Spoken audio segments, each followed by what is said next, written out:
In this video, I'll show you how to connect your Roku TV to Wi-Fi without your remote. If you found this guide useful, then please consider subscribing, and once you've done that, then please consider leaving a like, and let's get right into this guide. If you found yourself in the situation where you don't have a remote for your Roku TV and it's not connected to the internet, you may be wondering how you can go and use it, because of course you could always go and use the phone app. But for that to connect your Roku TV, your TV needs to be connected to the internet. So let's go and get some fixes for this. So the first way is going to be the easiest way, and that is going to be connecting your Roku TV to the internet via wired connection, because a wired connection doesn't require any password to be entered.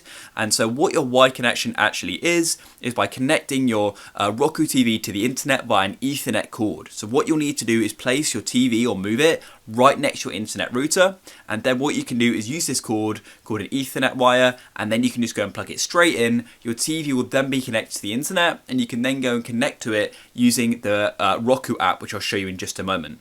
Now, if for some reason you can't go and use an Ethernet connection, then what we can do is go and basically trick our Roku TV and connect them to the internet, because it's likely you've got to connected your Roku TV to an internet connection before, maybe at home. And so what you'll need is the name of your network at home, which your Roku TV already knows, and the same password. And then what we can do is go and set up a personal hotspot on our phone with the exact same name as our say network at home and our Roku TV knows, and the exact same password. And then your Roku TV will then go and join that network, and then what you'll need to do is use another phone. So you will need two phones for this, and then you can go and join your personal hotspot using your other phone as well, and you can then go and control it using the mobile app, and you can then go and connect it to your new Wi-Fi network so you don't use your personal data and things like that. So I'm going to go and show you how to do that now. I will be using an iPhone, but you can also follow this guide on an Android device as well. So let's get into this. So here we are on one of my phones, and as I said earlier as well, this guide will work on both iPhone and Android. I'm just doing it on an iPhone because it's the device I have. So firstly, we need to go and set our personal hotspot name to be the same as the SSID as your Roku TV is previously connected to. So you will need to know that, and it has to be exactly the same. So let's go and open up our settings like so. So depending on what type of phone you have, changing the personal hotspot name is going to be in different places. I'm pretty sure on Android you can change it in there. However, if you're using an iPhone, then to go and change your personal hotspot name, that is actually the name of your device. So we'll need to go into General and then go and tap on About.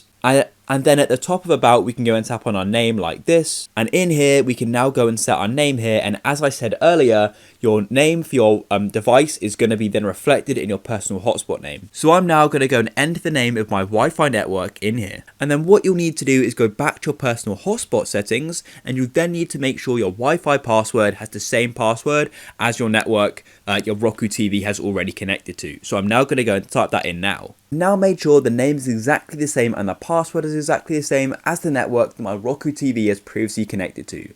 So now what you now need to do is go and turn your Roku TV on and off just so it refreshes its internet connection, and then hopefully it should then go and connect to a personal hotspot. Now it's hard for me to show you this because usually it's going to be green in the top left, but if I go and open up my control center, as you can see, it now says one connection. And so we can then go and use this personal hotspot I've connected between our other device, our other phone, and our Roku TV. Switch to your other phone, and then what we'll need to do is go and get the Roku app if you don't already have it. So go and open up the App Store or the Play Store, whatever you've got, and go and search for the Roku app and go and download it. It's pretty simple, and you'll know it's the official one as it'll have a lot of reviews, and it's by Roku Inc. The Roku app has finished downloading, so go and tap on Open. Now, if you haven't gone and set it up before, there's a quick setup process. But if you've gone and used it before, then you won't have these. So basically you can skip a lot of this stuff. You go configure if you'd like, but personally I choose not to, and I will continue as a guest. So come to the bottom of the app and go and tap on Remote in the navigation bar like this.